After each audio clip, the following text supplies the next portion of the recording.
ሰፋ ያለ የጥያቄ መቅድም ካነበቡልን በኋላ አንድ ጥያቄ ጠይቀዋል። ለዚያ ጥያቄያቸውም ራሳቸው ምላሽ ሰጥተዋል።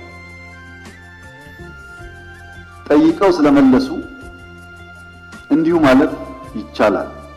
ነገር ግን ለሳቸው ክብር፣ ለዚህ ምክር ቤትም ክብር ሲባል አንዳንዶቹ ነገሮች በግርድፉ አንስቼ አልፋለሁ። አንደኛ ይህን ጦር ሰባቂ መንግስት በዚህ ልክ ክሪቲሳይዝ ሲያደርጉት ህዝብ እንዳይወጣ፣ እንዳይገባ፣ እንዳይማር፣ እንዳያርስ፣ ማዳበሪያ እንዳይወስድ ያደረገውን ኃይል ምን ነው አላየውም አልሰማውም አሉት። በህዝብ መሰብሰቢያ በእርሶ ከተማ ቦምብ ንጹሃን ሰዎች የሚንቀሳቀሱበት ቦታ ላይ የሚያፈነዳን ኃይል ምን ነው ዝም አሉት። ሽማግሌ ላስታርቅ ብሎ ሲሄድ ቄሶች፣ አሮጊቶች በንብርክክ የሚያስኬደውን ከኢትዮጵያ ባህል ውጭ የሚገለውን ኃይል ምን ነው አላቅህም አሉት። ከሁሉ ደግሞ የገረመኝ በእርሶና በእርሶ ፓርቲ ግንባር ቀደም ተዋናይነት የነበረውን የትግራይ ውጊያ ምን ነው የትግራይ ውጊያ ያሉት አዝማች አልነበሩ እንደርሱ። እነዚህ ሳቢዎች የማያውቁት ሀገር ሄዶ ቁርበት አንጥፉልኝ እንዳለው ስጋ በሊታ ያስመስለዋል። ይሄ ተገቢ አይመስለኝም። በእኛ በኩል ያለውን ክሪቲክስ ችግር የለውም እንፈትሸዋለን። እርሶ ግን ትንሽ ሚዛን ቢጠብቁ ጠቃሚ ነበር ብዬ አስባለሁ። ምክንያቱም ለሰላም ምን ያክል ጥሪ እንዳደረግን በዚህ ቤት ጭምር ስለሚያውቁ።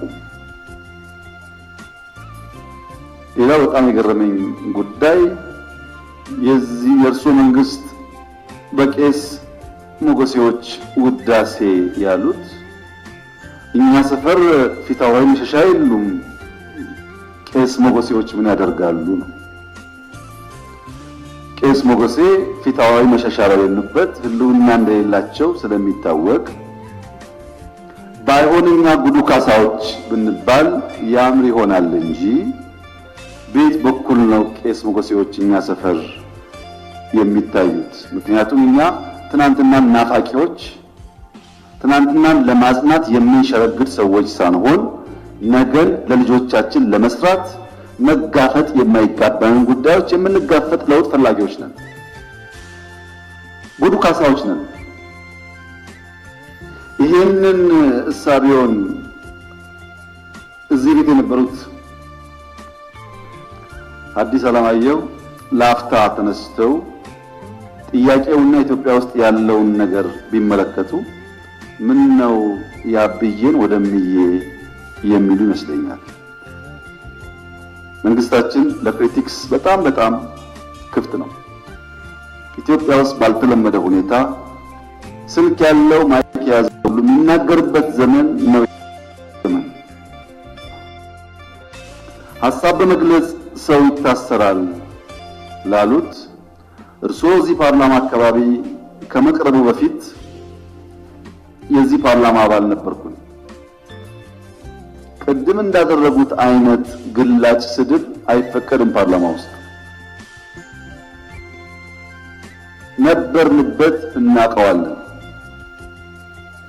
ሰው በንግግሩ የሚታሰር ከሆነ ጦረኛ፣ ግጭት ጨማቂ፣ ጆሮ የሌለው ከሚል በላይ ስድብ ምን አለ? እዚህ ፊት ለፊታችን ሆነው እየተሳደቡ እንኳን ካልታሰሩ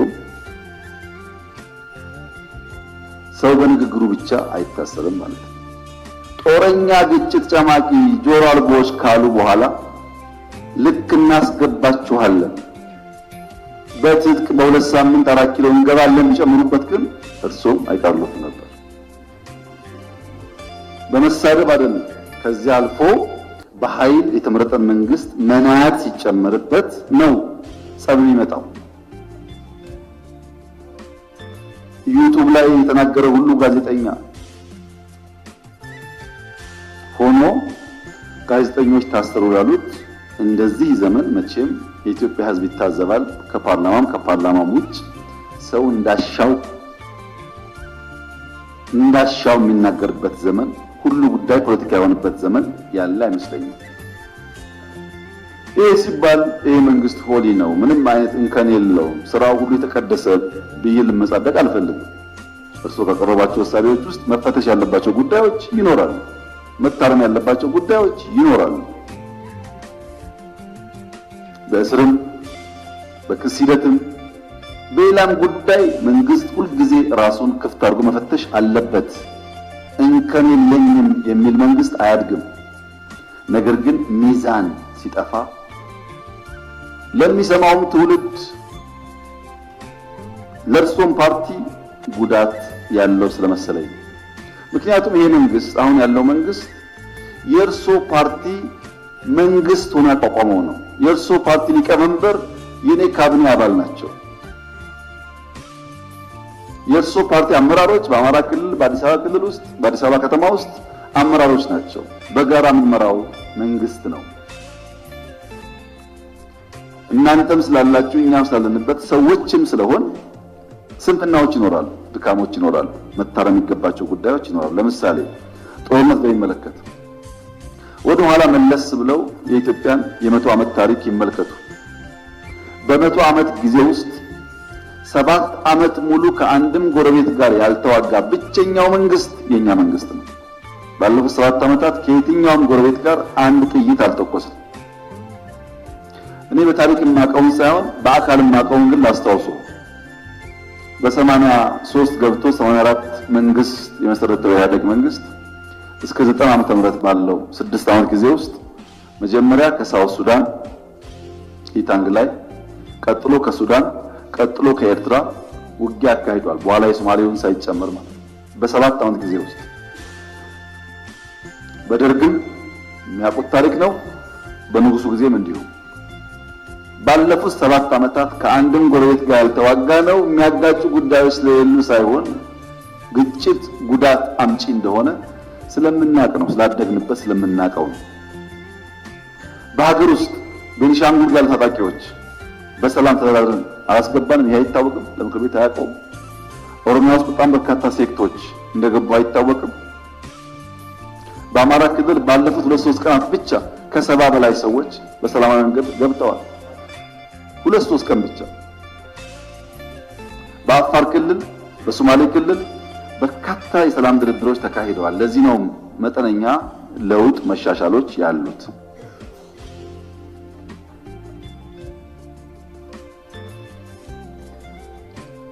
ስለታሰሩ እስረኞች ያነሱት ይህ ፓርላማ እነዚህን እስረኞች ስንቴ ጎበኛቸው? ሄዳችሁ አላያችሁ? አልጎበኛችሁ? በሚዲያ ይቻል ውስጥ ጎበኙ። ድሮ እንኳን ፓርላማ በእንደዚህ አይነት ጉዳይ የታሰሩ ሰዎች መጎብኘት ይቅርና ታሳሪዎቹ ራሳቸው ከእስር ሲፈቱ የት ቦታ እንደታሰሩ አያውቁም። ተሸፍነው ገብተው ተሸፍነው ይወጣሉ። ይሄማ ተቀይሯል፣ ተሻሽሏል፣ ለውጥ አለ። የሚቀር ነገር አለ? አዎ አለ። ጀማሪዎች ስለሆን ማረም አለብን፣ ግን ለውድድር የሚቀርብ አይደለም። ብልጽግና በየትኛው መመዘኛ ከኢህአዴግ ጋር አይወዳደርም። በአደረጃጀቱ፣ በእሳቤው፣ በተግባሩ፣ በሚመራበት መርህ ለውድድር የሚቀርብ አይደለም። ይሄን ለእናንተ መንገር ለቀባሪ ማብራት ያህል ስለሆነ አልፈልገውም። እኛ ተመርጠን ሳለ ሙሉ በሙሉ ብቻችንን መንግስት መሆን ስንችል በህግም በሞራል የለም ለሰላማችን ሲባል ከሚፎካከሩ ኃይሎች ጋር በጋራ መንግስት እንፍጠር ያልነው ሰላም ፍለጋ የታጠቀ ኃይሉ በነፃ ይግባ ሳይጠየቅ ይግባ ብለን ያወጅነው ሰላም ፍለጋ ነው። በየመድረኩ ሰላም የምንለው የሰላም ፋይዳ ስለሚገባ ነው። ኢንክሉሲቭ ናሽናል ዲያሎግ ኢትዮጵያ ውስጥ ሲለመን የከረመ አጀንዳ ነው። ጠቃሚ ነው። በሺህ የሚቆጠር ሰው ያለውን ማንኛውም ሐሳብ በነፃነት እያነሳበት ያለ አውድ ነው። ይሄ መጠናከር አለበት፣ ጠቃሚ ነው። በአንድ በኩል ችግር አለ፣ ህገ መንግስቱ ይቀደድ ይባላል። የለም እኛ አንቀድም፣ ህዝብ አወያይተን አማክረን ሁሉም ሳይኖረው የሚቀየረው ደግሞ ሲባል ፕሮሰሱን አንፈልግም ይባላል። አብሮ አይሄድም። ለምሳሌ ከፍትህ ስራ ጋር ተያይዞ የተነሳው በአንድ በኩል ክስ አቅርባችሁ ክሱ ተጓተተ ይባላል። የኛ ስራ ወንጀለኛ ላልነው ሰው ክስ ማቅረብ ነው። መልሰን ፍርድ የምናስፈርድ ከሆነ የሚታሰበው የቼክ ኤንድ ባላንስ ጉዳይ ጠፋ ማለት ነው። ባይከሰሱ ሳይከሰሱ ታስሩ ይባላል። ታስረው ከተከሰሱ ግን መንግስት ሚናውን እየተወጣ እንዳለ ቢወሰድ ጥሩ ይመስለኛል። ይሄ ሆኖ ነፃነት ለማስተዳደር ችግር አለ። ዲሞክራሲን፣ ነፃነትን፣ ህግን በቅጡ ልምምድ ስላልነበረ አሁን እንቸገራለን። ለዚያም መንግስት መታገስ ይኖርበታል። በብዙ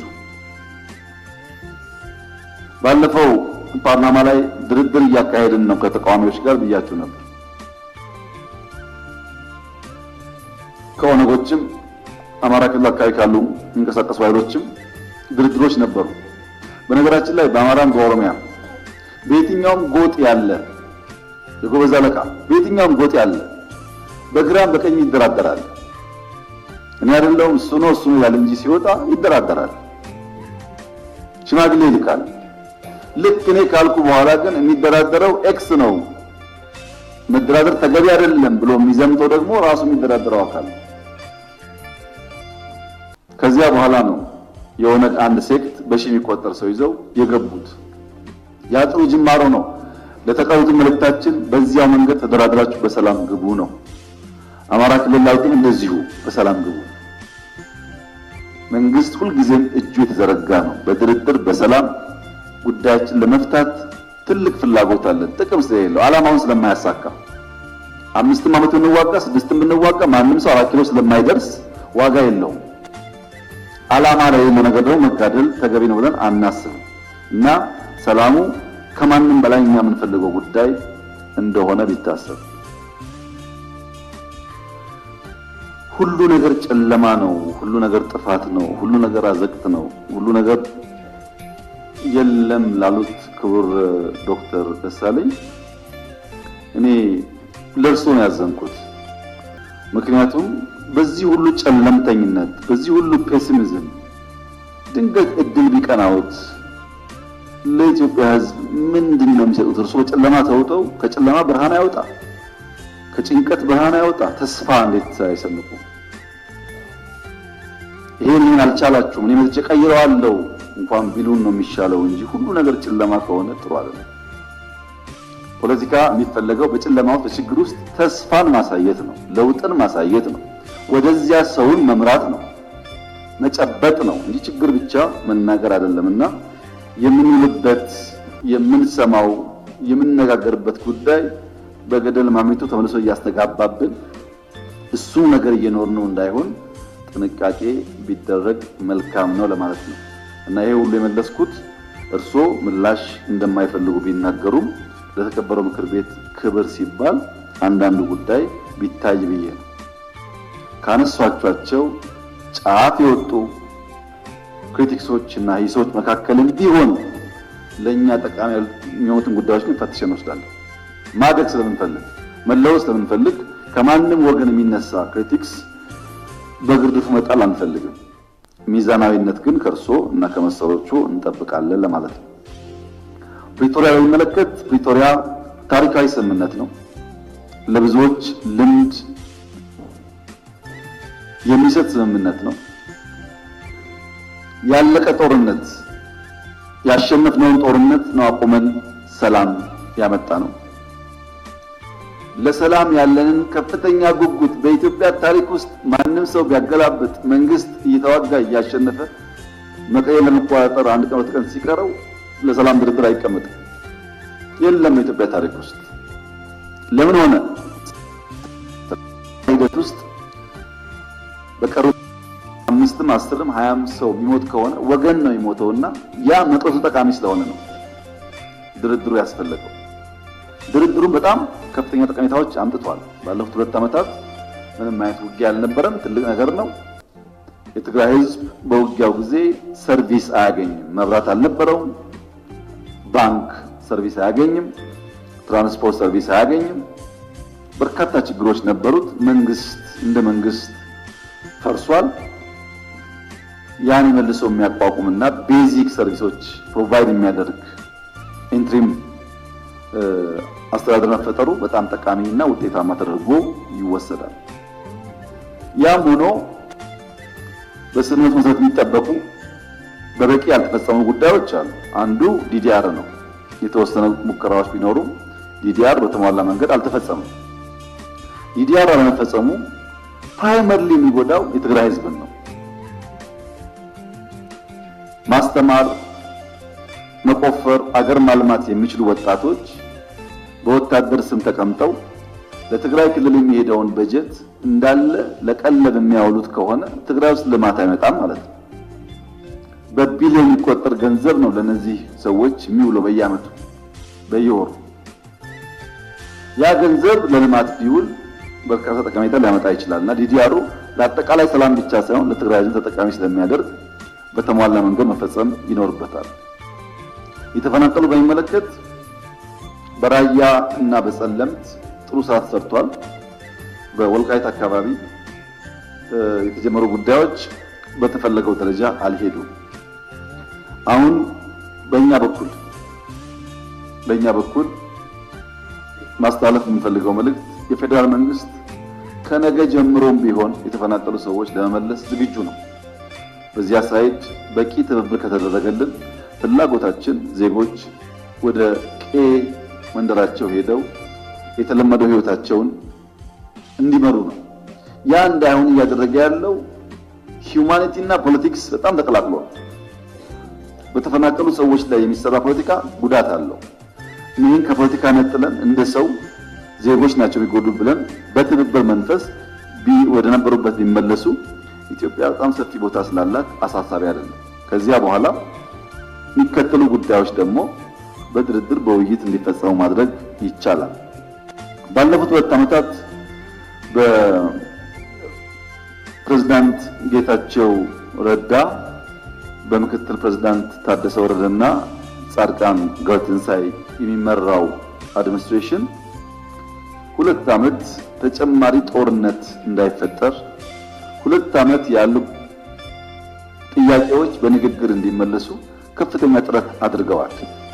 ምንም እንኳን ቀድሞ በነበረው ውጊያ ብንወቅሳቸውም ላለፉት 2 ዓመታት በሰጡት አመራር ግን ማድነቅ ማመስገን እንፈልጋለን። ተጨማሪ ውጊያ እንዳይነሳ ሙከራ አድርገዋል። ጥሩ ነገር ነው። ያ የሰጠናቸው የ2 ዓመት ጊዜ አልቋል። አሁን ስላለቀ የህግ ማሻሻያ የሚፈልግ ጉዳይ አለ። ተጨማሪ ጊዜ ስለሚጠይቅ ህግ መሻሻል አለበት። ህግ ሲሻሻል ደግሞ እስካሁን የነበረው አፈጻጸም መገምገም አለበት። ተገምግሞ መጠነኛ ለውጥ ተደርጎ የፕሪቶሪያን ስምምነት በሚያከብር መንገድ ኢንትሪም አድሚኒስትሬሽኑ እስከሚቀጥለው ምርጫ ድረስ ስራውን እየሰራ ህዝቡን ለምርጫ ማዘጋጀትና ህዝቡን የስልጣን ባለቤት የማድረጉን ፕሮሰስ ማረጋገጥ ይጠበቅበታል። ይህን ለማድረግ ፕሬዝዳንት ጌታቸው እና ምክትል ፕሬዝዳንት ታደሰ ወረደ እንዲሁም ጻድቃን ገብረትንሳኤ ጋር ልዩ ውይይቶች ስናደርግ ቆይተን የተለያዩ ፕሮፖዛሎች ቀርበዋል። ከነሱ በተጨማሪ ከፓርቲዎች ጋር ከቲፒኤልኤፍም ከሌሎች ፓርቲዎች ጋር ንግግሮች እያደረግን ነው። በዚህ ንግግር መሰረት ህግ አሻሽለን ለሚቀጥለው 1 ዓመት መጠነኛ ማሻሻያ አድርገን ኢንትሪም አድሚኒስትሬሽን ይቀጥላል የሚል እምነት ነው በእኛ በኩል ያለው። ሲቀጥል በግለሰቦች ደረጃ ለውጥ ሊካሄድ ይችላል። ግለሰቦች ሊቀያየሩ ይችላሉ። የነበረው ስራ ተገምግሞ በጠንካራ ጎናቸው ተሞግሰው በደካማ ጎናቸው ተወቅሰው የሚቀያየሩ ግለሰቦች ሊኖሩ ይችላሉ። የትግራይ ህዝብ ጦርነት እንደማይፈልግ እኔም ሳወያያቸው በልዩ መንገድ ገልጸዋል። ጦርነት ለትግራይ ከእንግዲህ አያስፈልግም። ማንኛውም ጉዳይ ካለ በንግግር በውይይት መፍታት ይቻላል። ትግራይ መላ ኢትዮጵያ ጦርነት አይፈልግም፣ አይፈጠርም ብዬም ተስፋ አደርጋለሁ። አልፎ አልፎ በግለሰቦች ደረጃ መከላከያ በአማራና በኦሮሚያ ተበትኗል፣ ተወጥሯል፣ እና ጊዜው አሁን ነው ብለው የሚያስቡ ግለሰቦች እንዳሉ እንሰማለን። ምክሬ አይመስለኝም፣ አያዋጣም፣ ተውት ነው። እንደዛ አይመስለኝም፣ አያዋጣም፣ ድሮም አላዋጣም፣ አሁንም አያዋጣም። የሚያዋጣው መነጋገር ብቻ ነው። በንግግር ውስጥ ይመለሳል። በእኛ በኩል ነገር ማጋጋል ብንፈልግ ፍላጎታችን ጦርነት ጨማቂዎች ብንሆን ኖሮ በቂ ምክንያቶች ነበሩ። ግን አንፈልግም። ከሰላማ ከእያንዳንዷ ቀን ስለምናተርፍ አብዝተን እንሰራው ለሰላም እና በትግራይ ያለው ሁኔታ በንግግርና በውይይት በቅርቡ ከገመገምን በኋላ የሚቋቋመው መንግስት እስከሚቀጥለው ምርጫ የተሻለ ስራ እንደሚሰራ በተለይም ዲዲአሩን የተፈናቀሉ በመመለስና የህዝብ የልማት ጥያቄ በመመለስ የበኩሉ ሚና እንደሚጫወት ተስፋ ይደረጋል። ከሁሉም ኃይሎች ጋር እየተነጋገርን ነው። ስናጠቃልል በሚቀጥሉት ጊዜያት ለህዝብ የሚገለጽ ይሆናል። ፍትህን በሚመለከት ፍትህ አሁናዊና ውርስ ችግር አለበት። በውርስም የምታውቁት በሽታ ያለበት አሁናዊም ችግር አለበት። የህግ ማሻሻያ ለማድረግ በጣም ሰፊ ስራዎች ተሰርተዋል። ለውጦች በትንሹም ቢሆን እየታዩ ነው። በተለይ ቴክኖሎጂ ለመጠቀም አይሲቲ ለመገንባት እና የዋይድ ኤሪያ ኔትወርክ ለመስራት የፍርድ ቤት አመራሮች ከፍተኛ ጥረት እያደረጉ ነው። በቅርቡም እንደሚጠናቀቅ ይጠበቃል። ያ የፍትህ ስርዓቱን በተለይ ከችሎት ጋር ተያይዞ ያለውን ከዳታ ጋር ተያይዞ ያለውን ችግር ይቀርፋል ተብሎ ይጠበቃል። በእኛ በኩል ባህላዊ ፍርድ ቤቶች ለማስፋት ሞክረናል ችግሩን ለመፍታት። ሪፎርሙን ግን በበቂና ውጤታማ በሆነ መንገድ ለመምራት ከኔ ይልቅ እናንተን መጠየቅ የሚሻል ይመስለኛል። ፍርድ ቤት የምትመሩት እናንተ ስለሆናችሁ በቅርበት ጉዳዩን እንዲሻሻል ብታደርጉ። በእኛ በኩል የፍትህ ሚኒስቴር፣ ፖሊስ፣ አቃቤ ሕግ ያለውን ነገር ለማየት እየሞከርን ነው። እኛ እንቀጥላለን። ፍርድ ቤት በሚመለከት ግን የእናንተ ድጋፍ የሚያስፈልግ ይመስለኛል። ትምህርትን በሚመለከት የተነሳው ጥያቄ ትክክለኛ ጥያቄ ነው። የተከበረው ምክር ቤት እንዲገነዘብ የምንፈልገው ነገር በየከባቢው የምንዋጋቸው ሰዎች የድንቁርና ጌቶች ናቸው።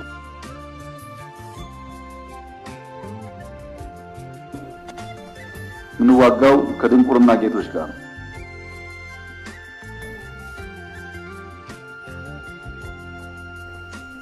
እነዚህ ሰዎች አትማሩ፣ አትታከሙ፣ አትረሱ የሚሉ ናቸው። የሚገርመው አንድ አካባቢ ላይ የኤችአይቪ፣ የስኳር፣ የወባ መድኃኒት ከፋርማሲ አውጥተው የሚደፉ ግን ለዛ ህዝብ የሚታገሉ ኃይሎች ያሉበት ማዳበሪያ ለህዝቡ እንዳይደርስ የሚጥሩ ናቸው። ትምህርት ምን ያደርግላቸዋል? የጅብ ቆዳ እጃቸው ላይ አስረው ጥይት አይመታንም ብሎ የሚታገሉ ሰዎች ትምህርት ምን ያደርግላቸዋል? በቅርቡ አንድ ቦታ ላይ የጅብ ግልገል ተሸክመው ሲሄዱ አገኘናቸው። ለምን ሲባል ጥይት እንዳይመታ ነው። እና እነዚህ ድንቁርና ጌቶች ትምህርት እንዳይስፋፋ በብዙ እየጎዱን ይገኛሉ። ልጆቻችን እንዳይማሩ የድሮ ሽፍቶች እንኳን